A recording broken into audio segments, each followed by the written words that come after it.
Bismillah, alhamdulillah, wassalatu wassalamu ala rasulillah wa ala alihi washabihi wa mawala. Patepang dia dinten iya dinten Kemis kaping 23 Oktober 2025 masih dina suratun Nahli ayat ke 114 na. A'udzu billahi minasyaitonir rajim. Bismillahirrahmanirrahim. Fakulu mangka sok dalahar ku anjeun kabeh. Maksudna nu aya di muka bumi ieu. Mimma razaqakumullahu tina naon perkara rizki anu geus dianugerahkeun ka anjeun kabeh Allahu ku Gusti Allah. Pek taruang pek laleueut ngan kudu milih, kudu dipilih. Nu kumaha nu kudu dipilih teh? Halalan thayyiban anu halal, thayyiban jeung nu alus, anu bergizi, anu menyehatkan. Jeung kudu nu halal. Alus-alus nama halal, halal nama ngan ladang tina nipu, anger jadi haram. Atawa alus-alus nama halal, halal nama ngan korupsi, kenging korupsi. Anger eta oge teu matak sae saterasna. Waskuru jeung kudu syukuran anjeun kasaha ka Gusti Allah. Tina naon? Nikmatallahi tina nikmat anu tos dipaparinkeun ku Gusti Allah. In kuntum lamun anjeun buktos iyahu ka Allah wungkul ta'buduna anjeun sadayana ibadah. Saterasna. Innama geus pasti atawa sanyana Allah harrama geus ngaharamkeun Allah kasaha alaikum ka anjeun kabeh. Naon nu diharamkeun teh tuangeun teh diantawisna al maitata tegasna bangke. Sasatoan anu maot ku sorangan tanpa dipencit eta ngaranna bangke. Atawa dipencit tambangan gegerpekan keneh geus digebruskeun kana cipanas lamun hayam. Anger jadi bangke. Naon deui? Wadama jeung getih. Getih nu dikumpulkeun dina ember ngagibleg dijieun marus eta haram. Atawa nu diinum oge kitu haram.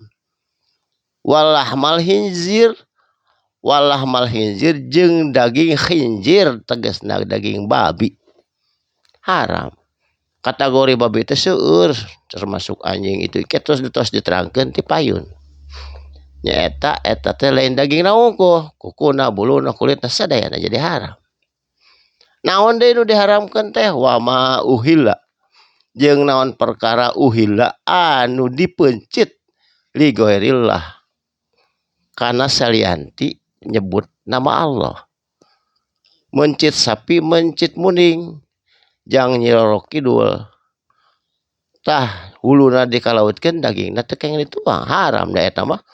Niatna ge karena berhala. Bihi tina eta pepencitan. Saterasna. Pamanid turo mangka sahabai jalmana. Aturo anu kudu ngadahar. Ada anu kudu terpaksa ngadahar. Wairu bagin salianti hayang. Wala adin jeung teu kaleuweuhin teu ti kawareg. Contohna di tengah luweung, luang liwung teu aya tuangeun kecuali eta anu diharamkeun tadi. Pek tuang tapi jangan ulah hoyong jeung ulah melampaui batas di kawareg ulah ngaganjal perut wungkul di tengah leuweung teh. Fa innallaha sanyana ari Gusti Allah Ghafurur Rahim. Allah anu maha pengampun, ar-rahimun jeung Allah anu maha penyayang. Saterasna. Wala taqulu jeung ulah nyarita anjeun. 5 tina perkara tasifu anu geus disifatkeun ku Allah alsinatukumul kadziba. Kana letah-letah anjeun kadziba bari bohong. Jadi ulah tepikan nyebutkeun haram tanpa dalil atawa nyebutkeun haram tanpa dalil. Sadayana ge kedah ngarujuk kana dalil kitab jeung ku kitabullah tegasna Al-Qur'an jeung hadis.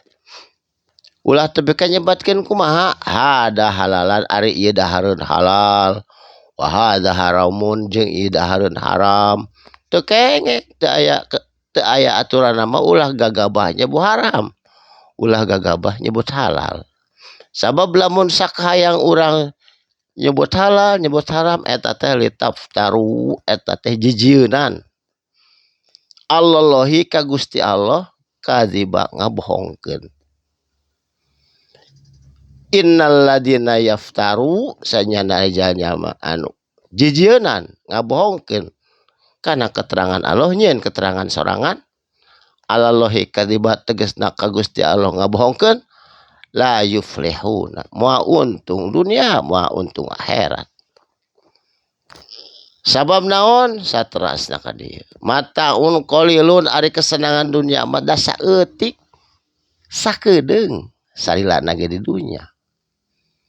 Mangka engke di akhirat walahum eta tetep pikeun itu jalma-jalma anu yaftaruna anu ngabohongkeun atawa anu jijieuna azabun alim azab anu kacida peurihna. Tah kituna ulah gampang ngadamel hukum salian teh hukum tetes jelaskeun na Quran jeung dina hadis. Barakallahu li wa lakum mugi ana manfaatna. Shadaqallahul azim. Wassalamualaikum warahmatullahi wabarakatuh.